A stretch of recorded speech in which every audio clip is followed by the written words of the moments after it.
Hey everybody, this is Rydo and we are continuing. We're back with another live stream of Hearthstone. Today is Friday, November 17th.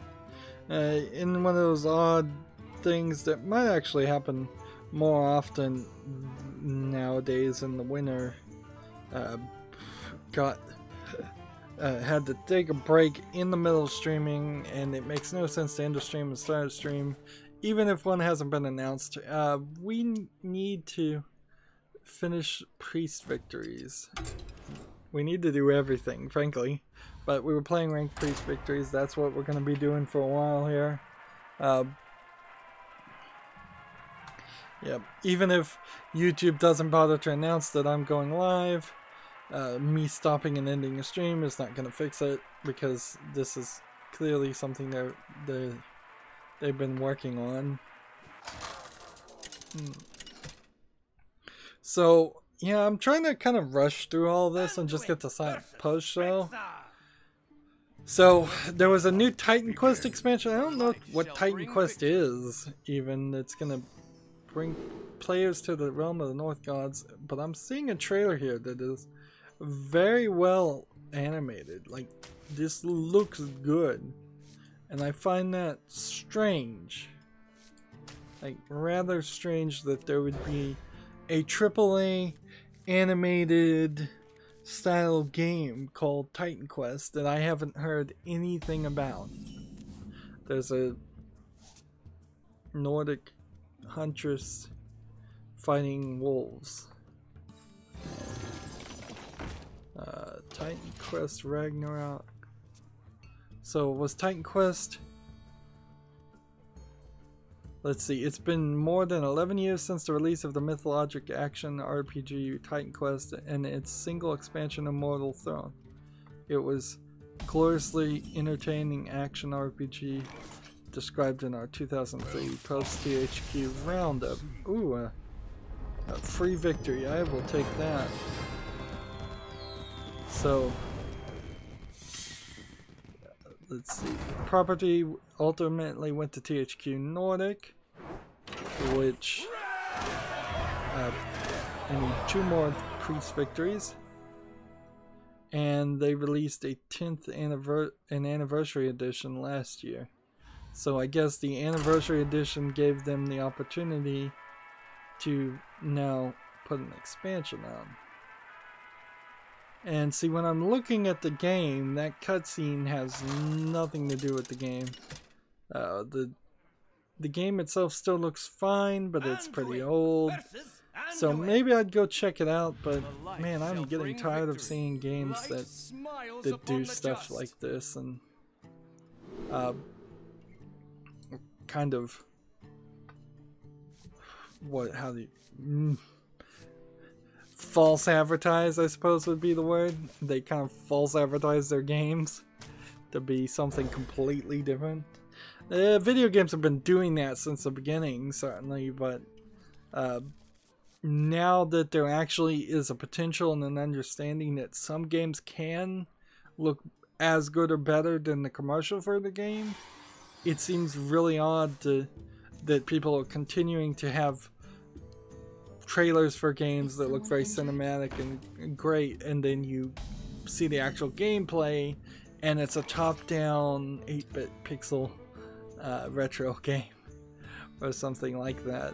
Like, is it so important to really even silence that guy? Nope.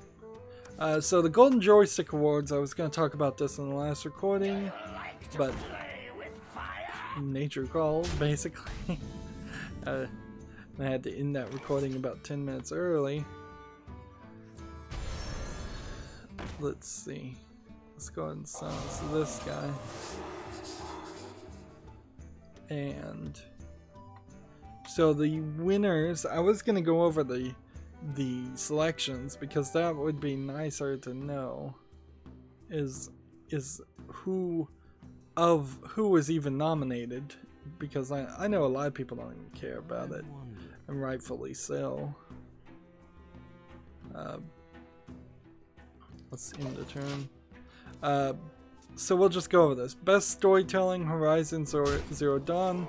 One assumes this is up to this point from a rolling year ago. Like, I assume that's how this is working. Let's see. Double. And then double. And then in the turn. So Horizon Zero Dawn from the past like 12 months, does it really have the best storytelling? I haven't played Horizon Zero Dawn, but I don't think so. What had better storytelling? Well, I'd almost give it to Mario Odyssey right off the face of it, even though the story is pretty stupid.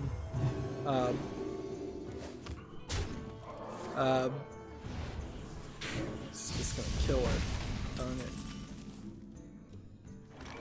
Well, I don't think I'm gonna win that. That was a major play I was holding on to. Oh, I can see Cuphead got best visual design, and okay, that makes sense. Like the only argument I could make against Cuphead getting best visual design is maybe it should be most innovative or something along that line. Something that more works towards that goal.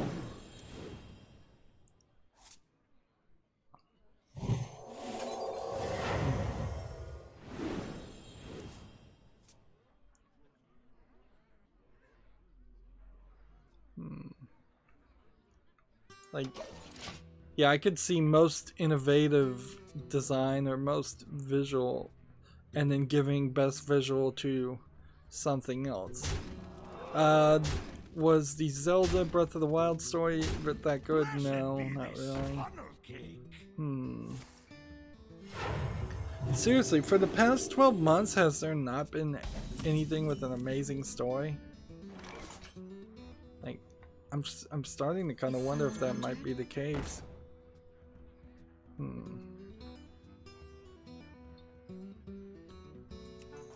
can't do that. Just go ahead and play some cards. Yeah, I'm really trying to think of anything with a great story. This come out recently. And it's not like the stories have been bad in games, it's just been we haven't been super focused around stories in the past year. There have been some really interesting games, really fun to play games, but you know, none of them are telling anything crazy like BioShock was.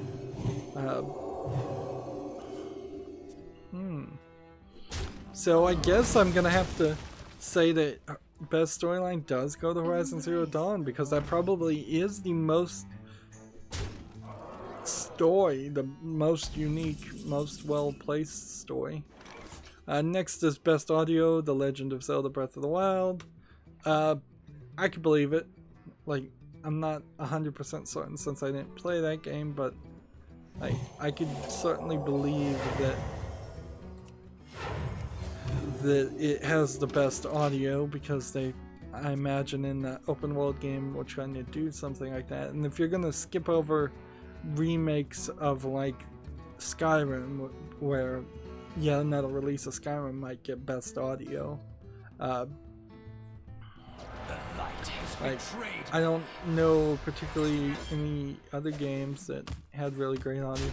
The problem with any of these is there's almost certainly some small indie game that nobody knows of that would be a better suited.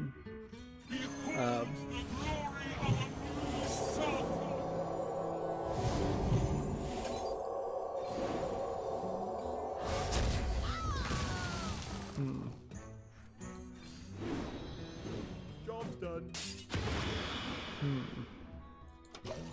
So, best gaming performance sponsored by the Sun. Seriously? That's Ashley Birch of Horizon Zero Dawn gets best performance. I guess if you're gonna say best storytelling, then somebody in there has to be the best performer in that, or almost certainly. Best indie game in collaboration with Square Enix Collective. This is that video game awards that is nothing but advertisement, and people are buying their victories. Best indie game, Friday the 13th the game. Alright, you've lost all credibility. Friday the 13th is an unplayed piece of garbage.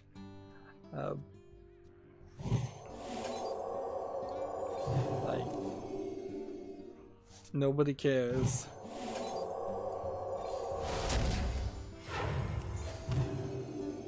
Job's done. So yeah, no.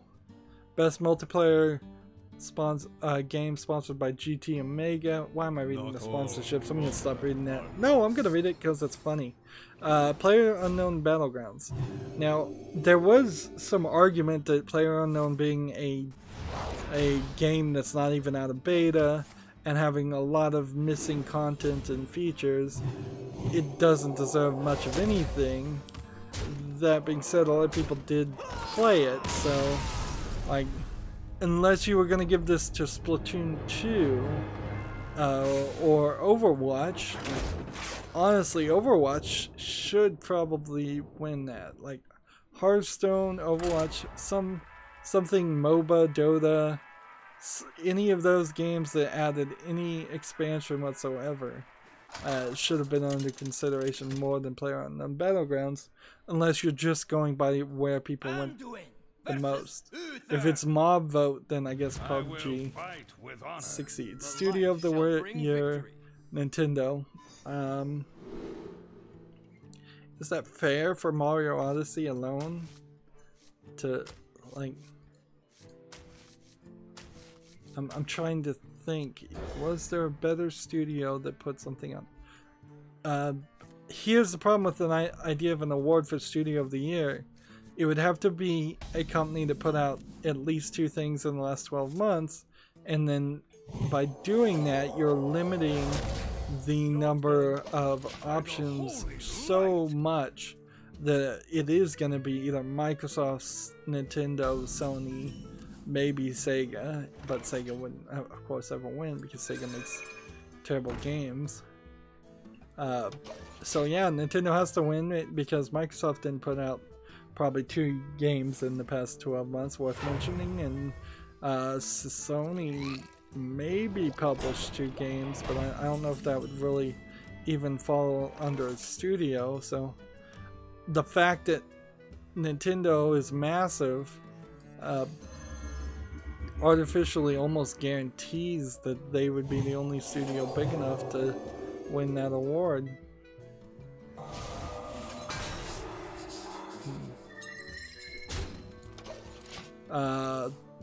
Best VR game, Resident Evil 7 Biohazard. There's a category that doesn't really need to exist. Esports Play of the Year sponsored by Etel is called Agilities. I don't know what that is. Esports Team of the Years is Lunatic-HAI. I don't know who that is or what team that is. Esports Game of the Year sponsored by Omen by HP is Overwatch. Best Streamer Broadcaster is Markiplier. So almost in the instance that they had to not give that to PewDiePie. Well, wouldn't want to either, but so they give it to Markiplier instead.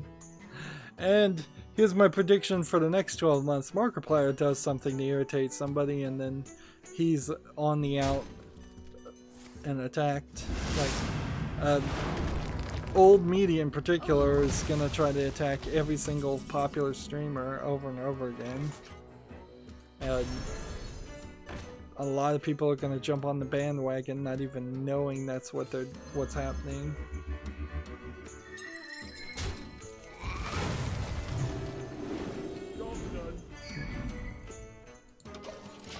Let's see.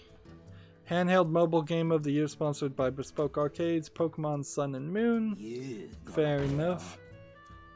So Pokemon Ultra Sun and Moon is probably just an upgraded version of Sun and Moon. Nintendo Game of the Year, really? They're gonna break it down that way. How long can this go on? How long can this go on? Let's see. Best Nintendo game is Legend of Zelda Breath of the Wild. I assume Mario Odyssey wasn't in contention for some reason. There must have been a cutoff. I don't think The Legend of Zelda really has that much of staying power when you think that I've heard more people are willing to yet again replay Skyrim on the Switch over playing Zelda. It's worth playing, certainly, but it's not worth continuing. PlayStation Game of the Year, Horizon Zero Dawn. I guess fair enough. It's a little bit of a shame that Hellblade's The Soonest Sacrifice is not getting mentioned here at all.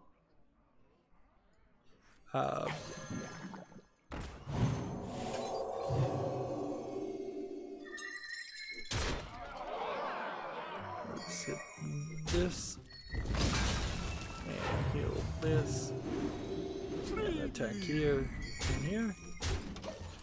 PlayStation Game of the Year, Horizon Zero Dawn. Xbox Game of the Year, Cuphead.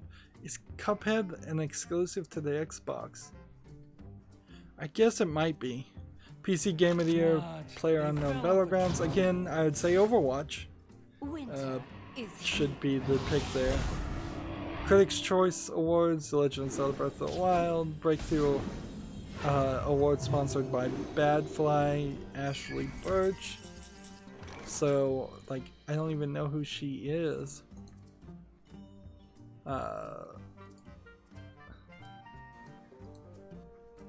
Ashley Birch is the voice actress. She played Tiny Tina. Let's see. Filmography, video games. What did she do lately? Dota 2. Marvel vs. Capcom Infinite. A minion with taunt is in the way. Darn it.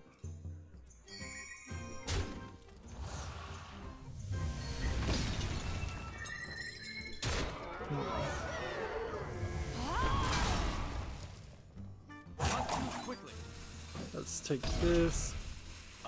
Attack here. Attack here. Attack here.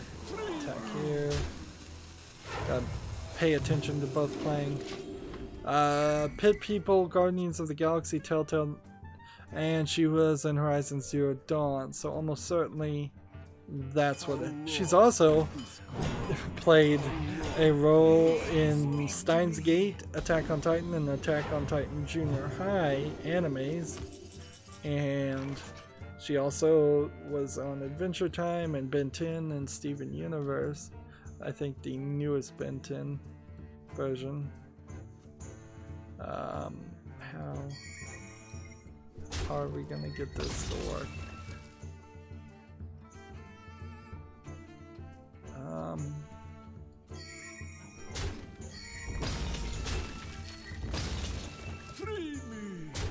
This sucks. This sucks. By the holy light.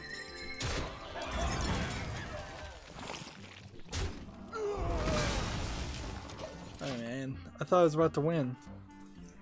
Let's see.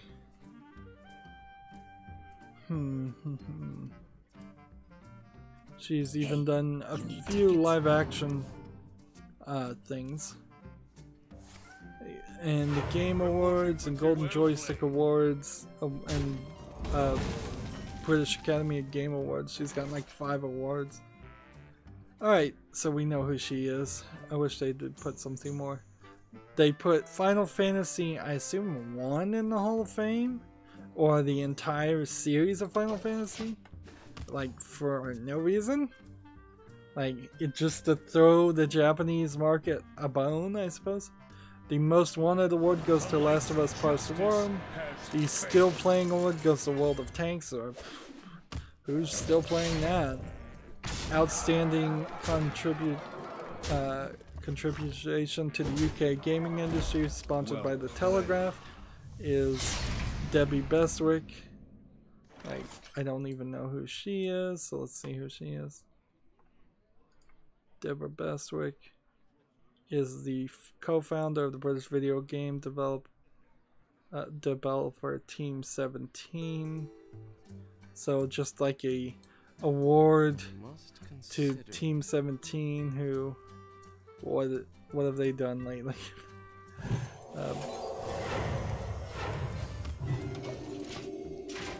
Like, seriously, let's look that up. Team 17. What games have they been doing? Team 17, I believe, is the maker of Worms series. So they also make The Escapist 2 recently.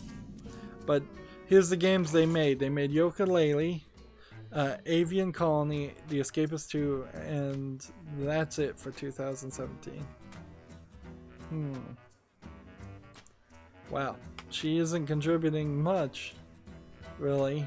I don't think she deserves that award for the performance of this year.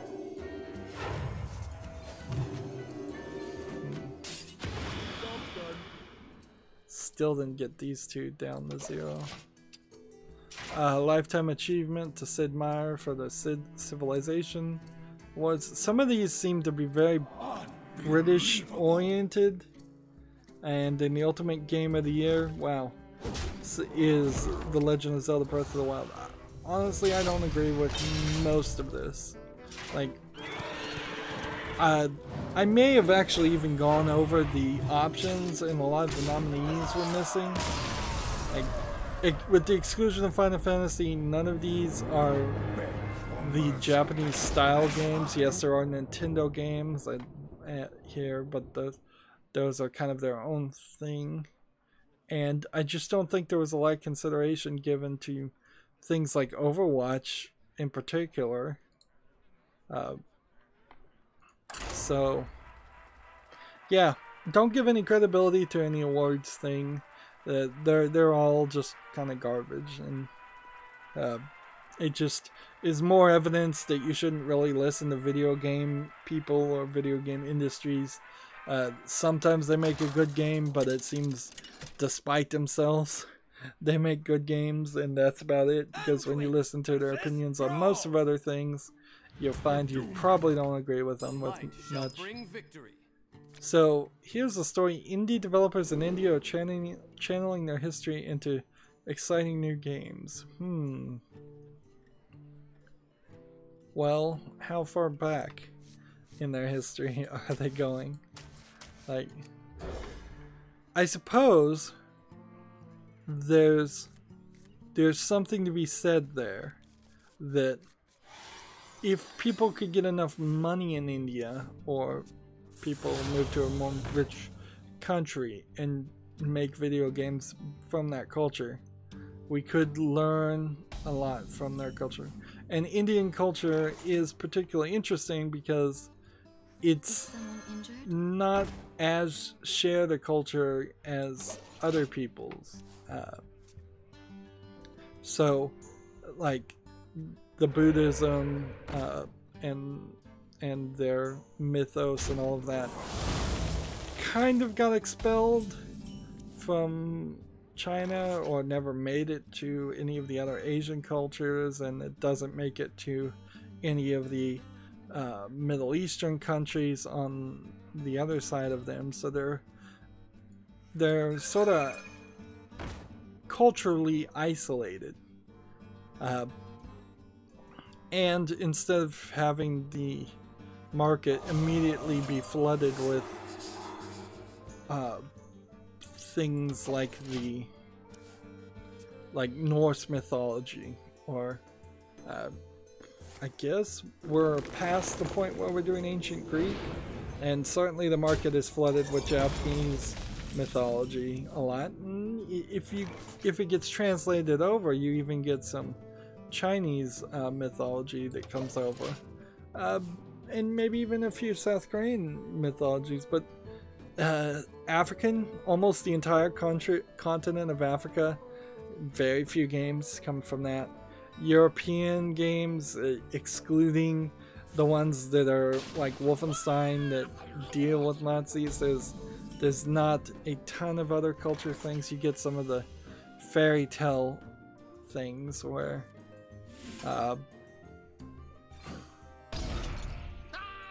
like Little Red Riding Hood, the Brothers Grimm, things like that are redone several times. Daedalic is a German company, and The Witcher 3 is a Polish company, so we get a little bit of that, but there's room for more. South American and Central American games, not a ton of culture based games around there either. We will get some Mexican games, but Mexican almost in the style of Guacamelee, where it's just a parody of Dios de Muerte and nothing else. So Canadian, not a lot of Canadian culture going into the games, even though there is a lot of Canadian games being made, a lot of games being made in Canada. So let's see. Apparently there must have been a game jam. It was called the NASCOM Game Developer Conference, India's biggest game industry event. Let's see. There's an actual launched game called Asura, a hack and slasher in a world inspired by Indian mythology. The City of Brass game sort of is like that, but the City of Brass is not super interesting either. Like it came out, I think, in early access. I don't think it's final, but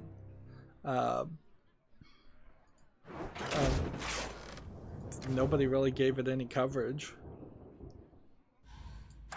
Let's see. There's a game called Mukti. It's a mysterious exploration game. Let's see. It has a video. Let's see this announcement trailer. Mukti apparently means freedom. Anduin versus Anduin. The light shall Like, bring victory. the thing here is, I don't know if we really want something like weird India, like we have the idea of wacky weird Japan. While that certainly has gotten a lot of people interested in Japanese culture and society, I think I prefer, in a more modern time, to have games spend the effort to educate me on what's going on here. And so it doesn't just, if I was to play an Indian game, I would hope it doesn't just sound like gibberish to my ear, and I would just roll my eyes and go, okay, well, this is just all jargon, this is all just made up. I recently played Enslaved Odyssey to the West, which was based on one of the 4 great Chinese novels, Journey to the West and The Monkey King, which Dragon Ball was based on, and ironically, the voice actors, known as a Seiyu in Japanese, for Bulma passed away just a couple days ago, and so that was a big issue for a very well-known voice actress to pass away. She seemed pretty young too, but Enslaved didn't really do anything to even tell you that it was based on Journey to the West, let alone explain what's going on or go in great details. Honestly, the best thing you could probably do is, like, if you played the entire Dynasty Warriors series, you might eventually figure out the general gist of Romance of the Three Kingdoms, which is another one of the great 4 Chinese novels. There's a Kickstarter here for a game called Raji and Ancient Epic.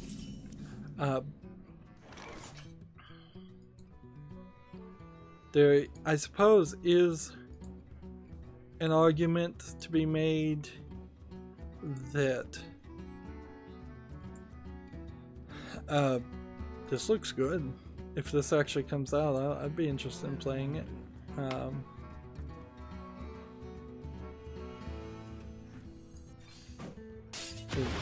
This looks like a very interesting game.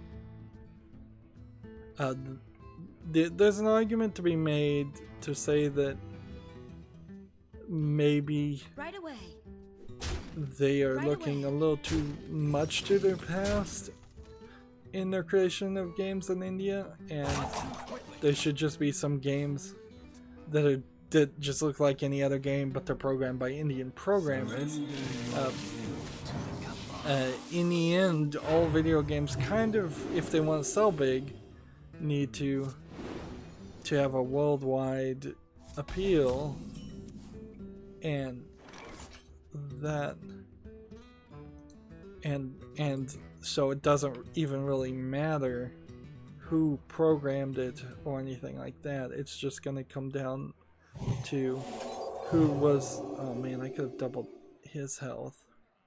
Well, I got 2 of these, so we'll do that, and then we'll do this, and then we'll do this.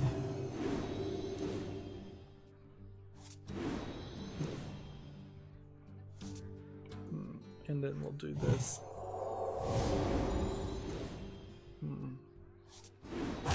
Quickly. Right away. Well played. Let's see. Next game is called Alter Army. Yeah, it doesn't look too interesting. Next game is called Possession. I tried to watch an Indian movie. Every now and then I try to watch an Indian movie, but they literally don't make anything that doesn't have some Bollywood in it. Like, and I literally cannot stand the Bollywood stuff. It is just too ridiculous for me. Right away. Right away. And there we go. Another victory. Good. There's a game called Death of a Detective, and in this one it seems pretty fashionable.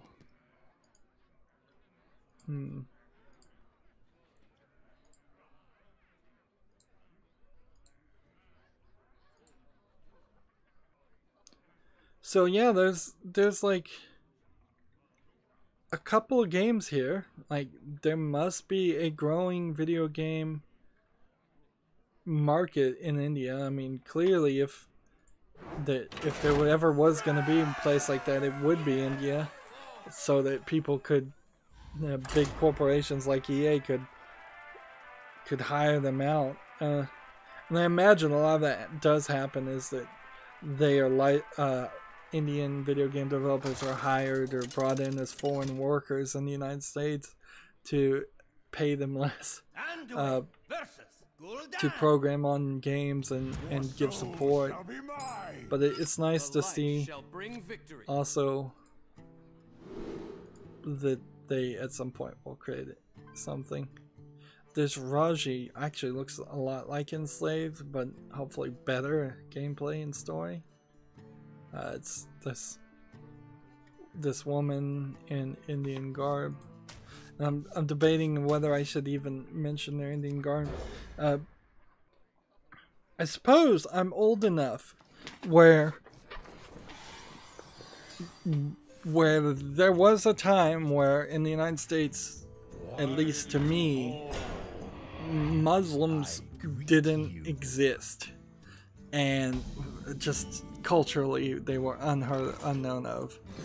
And so the weirdest garb that a culture wore were probably Indian Indians in their traditional clothing with their silks and their jewelry. And at the core of it, the nose ring and the dot on the forehead and the caste system, I guess, was always there. The nose ring symbolizing whether you're married or not. It's supposed to mean that you're married if you have a nose ring.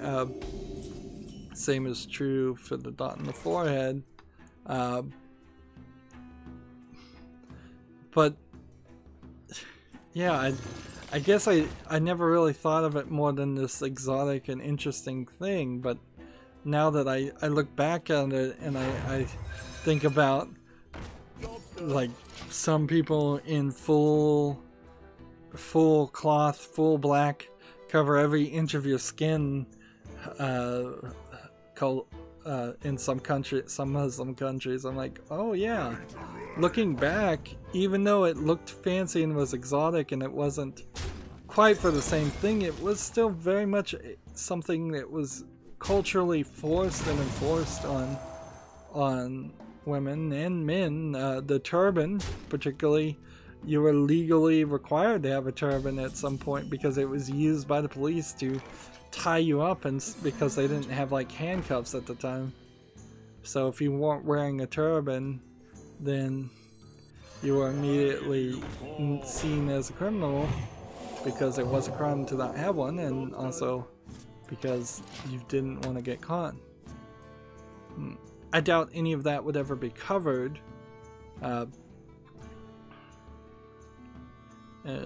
but yeah, I guess as I get older and older, I'll have to re-look at everything I knew in the past and how I looked at things at the past. It was a much simpler time, particularly before 9/11 happened, and now things have changed a lot. Like, I'm looking at the Kickstarter of Raji, and she's in bright, nice fabrics, and she's fighting. Honestly, even now in India, there probably is a level of sexism and lack of gender equality. They still are having problems with people and the caste system, which they're trying to get rid of. And there's a lot of other problems in India of just overpopulation, a inefficient government, poverty, lack of resources to clean water and food. Let's see, moving on though. What is this? The maker of It'll Do, the company is called Ludosity, has announced a, I think, new game. They just put out a link to this thing called Slap City, and it's and I think the other character was named Do, in this kind of Smash Brothers style game. It's some of the characters from the first It'll Do games. Let's just do 2 damage and end the turn. And it's called Slap City, which, okay, it's a little cartoony. Let's click on info. It's a streamlined platform fighter. It's either in alpha, then early access, then release, like every other game. This has just kind of been announced and not even covered. It will launch on Steam, and it will have controller support, and that's kind of all they've got to say right now. It's just this video, but clearly they've been working on it, because It'll Do as a character is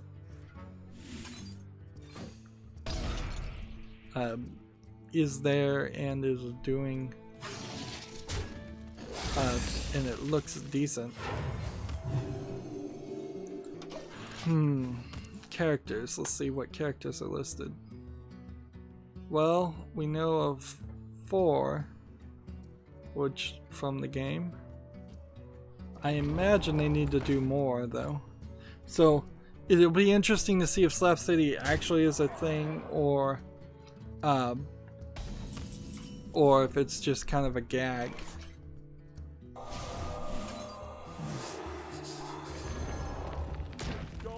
I didn't play that right. Hamster, which works with Nintendo a lot, is bringing the Versus Super Mario Brothers arcade game and Double Dragon to the arcade, to the Switch next month.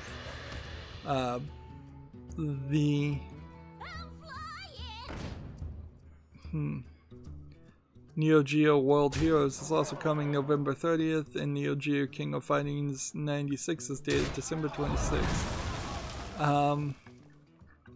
Now, Versus Super Mario Brothers is, I think, for the most part, the exact same game as the NES Super Mario Brothers game. It's Super Mario Brothers certainly came out for the NES first. It's just an arcade version of that, so maybe it gives you less time. Maybe it does something else. But there was a whole series of Versus games in the that came to arcade, and then Nintendo also had a thing where they would just put 2 NES games.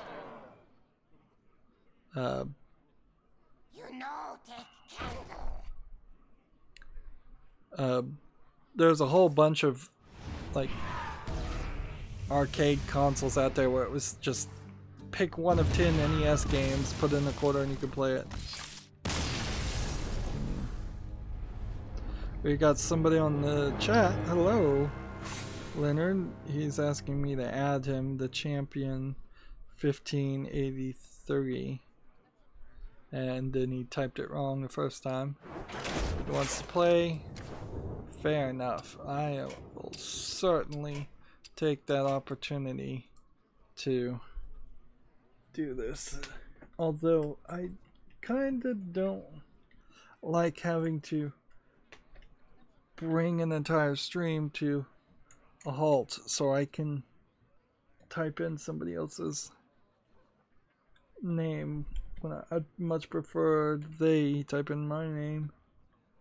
But people don't even know what their name is half the time. Let's see, number signed, and then 1583. And honestly, it's easier to have both people talk, type in the name so that friend requests get accepted. Leonard asks, how are you? I'm doing alright. Yep.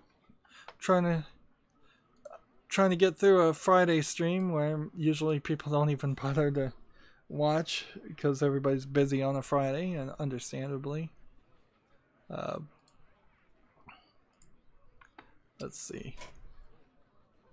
Now I'm waiting for you to either accept the friend request and send a challenge.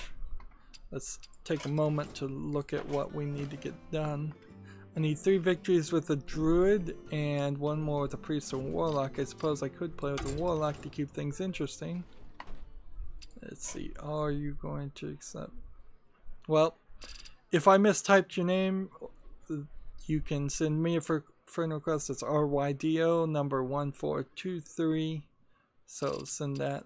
The information is in the description, and I'm not gonna make the rest of the audience wait for that response. So let's, in the meantime, switch over and play a warlock. Man, do I even have a warlock?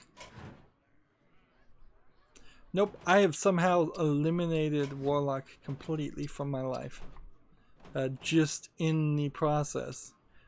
Warlock has been so underplayed that it doesn't even, I don't even have a deck to it. Alright, well, back to priest. Play one more check. There we go. Leonard says I'm connecting to accept the request. Yep, that's the type of stuff that can slow down the stream if I sit there and wait. So it's a game called Tower 57 that is on Steam. I think I just clicked on it because I follow on Twitter all the games that come out on Steam, all the games that are announced by Steam, which isn't all the games that come out on Steam. It doesn't look particularly interesting as a game, so just close that page. Soma, which was kind of a horror walking simulator that was sort of difficult because you could die at certain places, is going to well, they have added a safe mode that will stop the monsters from eating you, which honestly, for a walking simulator, a game that's mostly a walking simulator, that's kind of nice. Like, I want the appearance or feeling that I'm going to die, not the actual frustration of dying over and over again and having to try things. Let's end the turn. Oh. Red Phoenix is online. Hi, sorry I'm late. No problem. Now he's given me a completely different login, Leonard. Alright, well, Leonard, if your login has changed, I'm gonna have to say you need to type in mine and send me a friend request. I'm not going to spend more time typing in something, because if you got it wrong the first time, maybe you'll get it wrong the second time. I must consider. Let's see.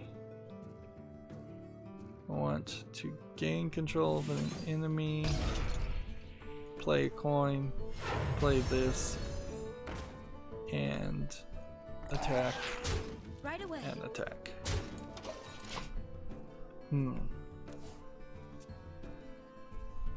Here's a Game Sutra article that says applying player first logic to loot boxes and other mechanics in Hearthstone, which really just seems like it's an advertisement to say Hearthstone is so good, and even though it has loot boxes, so it shouldn't be considered part of the problem.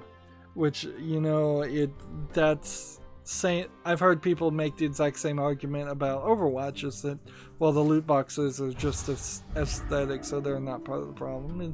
If the word loot is in the name, it's part of the problem. Even before loot and microtransactions were combined, there was an issue, certainly, of apparently Hearthstone's been updated now, and it makes little beeping sounds when people are online. Is there an option to turn that off? Apparently not. Of course there wouldn't be. Why would... Let's see.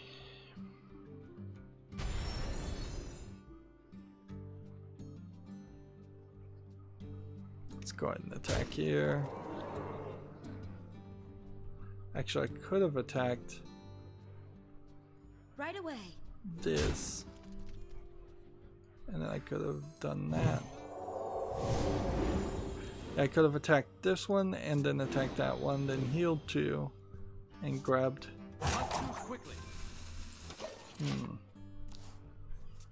So yeah,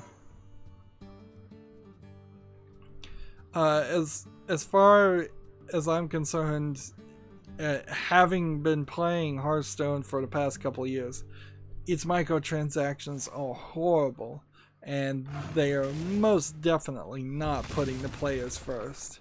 They're putting their pocketbooks first, and pretty much anybody who's been playing Hearthstone for long enough will see that.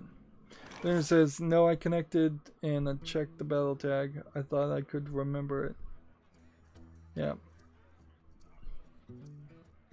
Well, you got it figured out. There's a lot of trolling that I've had to become aware of, sadly, on the internet, where people will try to get you to do things. In particular, I've had a lot of problem on my Clash Royale clan, which I don't make any footage for that, but I play it when I'm indisposed and can't play other games. And people will ask you to do things, and then they'll change the story and ask you to do something, and they'll be all apologetic, but they're really just stringing you along. And to combat that, which I've had to do a lot of things to combat it, a lot of these rules over here are specifically just to combat trolling that happens, where people like the overtly hostile trolls are easy enough to spot, but then there's a lot of people that they act like they're your friend, and then but they're really just stringing you along. They're just having a laugh behind your back, and as a streamer, I have to put the stream first and not do things for a single fan. So yeah, as far as people wanting to friend me, they really need to friend me, and they need to figure out the battle tags, particularly if they're going to stick with Hearthstone and end up needing to know what their battle tag is. So yeah, if Leonard was a troll, for an example, he might have given me like one battle tag that was made up, and then another battle tag that's made up, then another one, and then another one, and just kept on going. I'm not saying he is a troll, I'm just saying that's how some of those things go. Moving on with news, the live-action Pokemon movie has cast a human star. That's Great Detective Pikachu, which will now be the second movie that that has Pikachu talking in it. Let's see. And the star is an up-and-coming actor called Justice Smith. Is Justice Smith related to Will Smith? Let's see. He's also going to be in Jurassic World: Fallen Kingdom. Oh, it's not a movie. It's a 3DS game. Great Detective Pikachu. Oh, I thought it was a movie. Huh. Maybe that was a joke that they were going to do a movie based on that, with Pikachu sounding like Danny DeVito. Well, so yeah, Justice Smith. I don't think he's related to Jaden or Will Smith. Hitman has reactivated its first elusive target, and the idea, I imagine, is that they will constantly come in and go out unless they're just really, really bad. And kind of in the same way Tavern Brawls happen. Facebook has launched new video creation and streaming tools, which you'd be really a fool to put videos on Facebook of any kind. I mean, that's just not going to work well. Like, I know Facebook won't promote your video unless you put your video on Facebook, but Facebook is not the place you want to be. Facebook is an entire company designed around abusing other people to make money, and that whether it's end users or content creators. The Nintendo Switch and Super NES Classic has topped the US game hardware sales for last month. So if you were wondering what people were buying, it was the Switch and the Super NES Classic. And I think that's a little weird because I don't even consider the Super NES Classic to be really worth buying.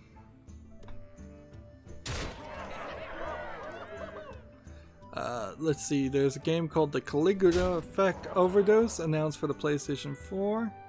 It will launch on May 17th in Japan, and it looks like a 3D action game, kind of like an RPG thing. It also kind of seems like it's more of a, it might have some visual novel elements. Let's watch the video and see if we can get more of an idea. Like, it sounds like one of these Japanese games where they just use a word because they think it's cool, without particularly knowing the name or the history behind it. Caligula being a nefarious character known for, I think, orgies. It's very black and white in its artistic style. There's definitely color, but all of the characters seem to be mostly in color white and black clothing with shades of gray.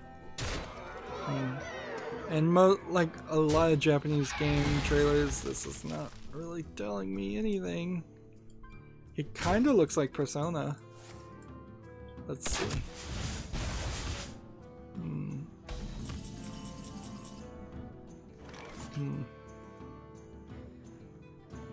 Let's see.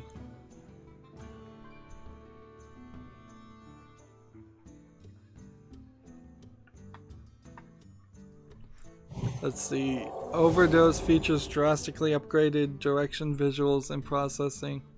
A forbidden musician route that doubles the scenario, multiple endings, and a new go home club members, new musicians, and new songs. Still don't really know what kind of game it is, but it seems half action, half visual novel. And let's see.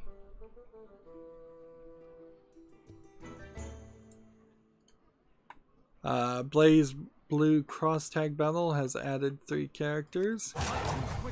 Let's go ahead and end that.